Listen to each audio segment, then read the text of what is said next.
สบายดีพี่น้องมื้อนี้แต่เช้าเลยบ่ทันได้ปล่อยง่ายดอกมื้อนี้เบิ่งทรงเพิ่งจะทำอาหารเสร็จเนาะพี่น้องเนาะเทิงไปเกี่ยวหญ้าแล้วก็ สาวเลี้ยงงัวหน้าแหมแก้มใหม่สาวออก็มาเฮ็ดแกงไปเกี่ยวหญ้าแล้วก็ทอดหนังหวานเนาะพี่น้องเนาะหนังหวานหรือว่าอีกทางหนึ่งเรียกว่าบอนเนาะจ้ะเนาะแกงบอนของสาวออนี่ก็สิแกงแบบอีสานใต้แบบบ้านสาวออเนาะ บางเที่ยเฮาบ่มีพริกแกงเฮาก็ตำเองเนาะพี่น้องก็สิมีพริกแกงของสะออกก็สิมีอาจสิบ่คือบ้านอื่นเนาะก็สิมีตะไคร้ใบมะกรูดเกลือแล้วก็พริกผงแล้วก็หัวกระเทียมตำใส่กันเนาะพี่น้องเนาะแล้วก็ใบมะขามเนาะสำหรับแกงบอนต้องมีเปรี้ยวออกเปรี้ยวหวานเนาะพี่น้องเนาะแล้วก็ถ้ามีกะทิก็เอากะทิใส่จักหน่อยน้ำมันเหยาะจักหน่อยลงแล้วก็น้ำตาล กะทิก็รสดีตามนั้นแล้วก็ผงนัวเนาะพี่น้องเนาะ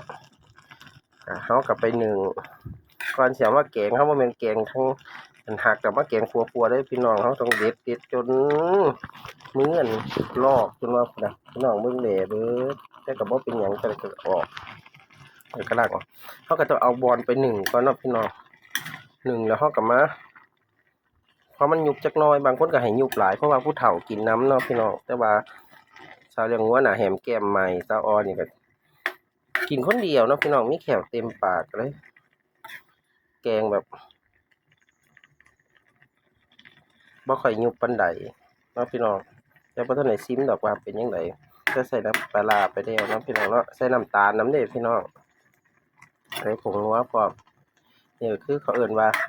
แกงบอนสูตรสาวออเนาะจ้ะเนาะสาวออมักเฮ็ดกับข้าวเด้แต่หั้นบ่มีครอบครัว